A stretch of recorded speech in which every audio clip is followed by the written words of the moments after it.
Hello everyone, I hope you're all doing very well. For today's valued viewer request we have from AJ Jones. Seen this and wondered, how far will the pilot go if DCS ejected at supersonic speeds, bracket, the pilot survive? Although I suppose the pilot doesn't really have to survive, but probably be better if he did. F-14 explodes during supersonic flyby, and I think we've all seen this one before. It's when the Tomcat comes along the port side of the carrier and just explodes, isn't it? A quick analysis from dark footage. The videotape showed our fighter cruising along at the speed of sound, with a vapor cloud intermittently covering the back half of our aircraft. Just after we passed the JPJ, our jet did a Space Shuttle Challenger imitation and exploded into a giant fireball. On the TV screen, the fireball was about 20 times the size of the aircraft. The next thing both pilots remember was the canopy coming off and Lieutenant Buga pulling the ejection handle. Jennings felt fearful of the wind blast, face trauma injury, and limb damage. His fear was justified, for supersonic ejections, especially at low altitudes, are deadly. Ejecting at a brute force of almost Mach 1 causes an instant death guarantee for a person. Limbs can be dislocated or shattered quickly, alongside other physical problems. Bearing only slight burns from the accident, both men landed on the ocean and were rescued immediately. So, they ejected supersonic and survived. That's quite rare. It happens, but it's quite rare simply because of physiology can't survive that kind of wind blast.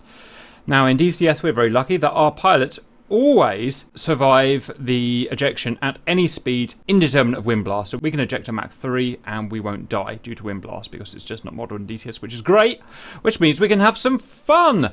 Let's go and see how far our pilots can eject. Welcome to the test. Now, a lot of our videos, we like to start small and then slowly get bigger and bigger until the end with a crescendo. But this time we thought, you know what? No, let's just go absolutely full bore. So, we're going to see how far we can get our jets to toss our pilots. And we're going to just put everything in our favour here. We're going to try from sea level, or should we say just low altitude and high altitude. We've got, first of all, the fastest low-level aircraft in DCS, the Mighty Wigan. We can do about Mach 1.35 low level in absolute perfect conditions. That's just how it is. And up high is our C in an F-15 in absolute perfect conditions. You can see we've got altitude 45,000 feet and Mach 2.5. We will drive along this vector here for 100 miles or so to get our absolute maximum speed with fuel burn turned off. Once we hit this line of big smokes, which we should be able to see from orbit, we will eject.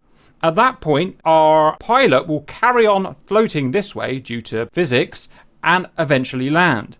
We'll be able to see how far he's travelled because we know we would have ejected over this point here, and we've got some smokes as markers. The big smokes are 10, 20, 30, 40, 50, 60, 70, 80 miles. For 1 or 0 to 10, we've got some smaller smokes, signifying 1 mile, 2.5 miles, 5 miles, 7.5 miles, and we can eyeball and interpolate anything that's in between. As well as that, I've just realised, let's stack God in our favour and let's give us as much wind as we possibly can on a vector of 334 true, without going into proper hurricane winds and just keeping it relatively doable. Let's put those winds in play. They're the maximum basic game engine unless we have to really start messing with things. That's to really help our pilots float along, and they will actually make our aircraft go faster as well. And it comes to predictions. Obviously, RC's pilot is going to be tossed further because he's 45,000 feet high and he's going to be faster anyway. But predictions, any idea how far the low level and high level guy will be tossed? Maybe a couple of miles for the high guy. Well, that's it. I mean, that's it. Is it a couple of miles? Is it 200 miles? I honestly haven't got a clue. A clever guy out there could take into effect the drag of the parachute and draw a perfect parabola. I can't do that because I'm too stupid. I'm going to predict though. So RC says just a couple of miles. I'm going to say 15 miles for you, 1.5 miles for me. That is pure guess though. Watch what stage 3 burn can do in a Vigan. This is a real fast son of a gun. Oh, that wind. That wind. So correction, I'm Mach 2 1.24 in relation to the wind valued viewers, which is about probably 150 knots here. So I'm probably real Mach 1.5 or something in comparison with the ground, which is just ridiculous. Okay, I'm static now, I'm Mach 1.3 relative to wind. I'm now just waiting for the smoke, and that's probably going to be a while. Skipped 50 miles, and we're about to go over the big smoke. 3, 2, 1, eject. Actually, I don't think I'm going to go very far off the side. Oh, I only went about 100 feet. I only went about 100 feet. Well, I don't know, I haven't landed yet, but God, it's a bit windy. Right. It's a bit, I don't know, I'm going. It's the wind that's taking me, it's the wind. Hey, we're setting a record here though, I'll see. Wind is allowed. Kinda. Look at me go, I'm just flying on the wind. A bird on the wind.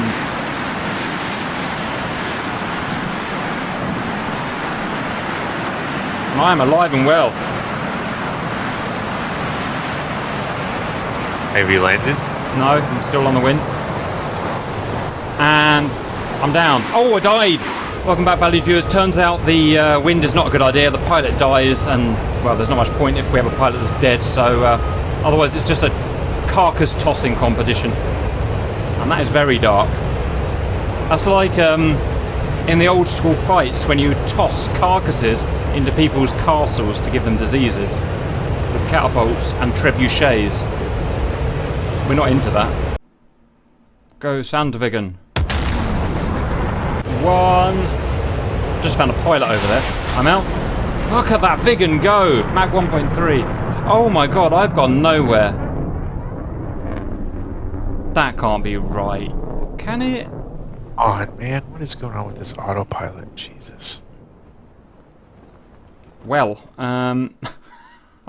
there's the start line. There's the 1 mile marker. I've gone exactly 0.2 miles. 0.2 miles. Maybe 0.25 actually. Quarter of a mile for Cap. Fuel. Welcome back, valued viewers. RC had to go, so we're going to do this ourselves. Let's look at Mach 2.5. We're already there. Beautiful. Now, what's the most important? Is it speed or altitude? I don't know, but I'm going to go with speed. So I don't want to lose Mach 2.5. 3, 2, 1, eject. Woo! Look at that bird go. Look at that thing go. Oh, I'm doing 143 knots apparently. Now that's against the ground, interestingly.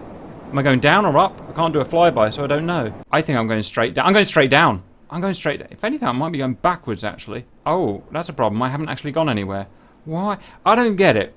With 1,500 knots of speed, surely I should be propelled into the distance. Shouldn't I? Look at that 15 go down. I wonder how fast it's going now. Ironically, well, not ironically, but weirdly, slower than Mach 2.5. The lower you get, the slower you will actually go. Because of air resistance, that thing is just going to bop itself in the ocean eventually. There it goes. Splodge. Right, well, we ain't going to sit here all day. Let's fast forward it. It looks like... Oh, and there comes his parachute. Why doesn't the parachute come out higher up? I'm guessing there's not enough air, but I don't know. Bearing in mind there's zero wind in this time round. And he should survive. Make sure he survives. He's alright. He's having a good old day. Look. So, he has gone... Oh, it is a little bit further, look. 0.25 miles at Mach 1.35 on the deck, a couple of hundred feet. 0.65, 0.7 nautical miles if we're 45,000 feet at Mach 2.5. Doesn't seem right to me. Let me know what you guys think, but without cheating with the wind, I can't think of doing it any better. I hope you enjoyed it and see you later.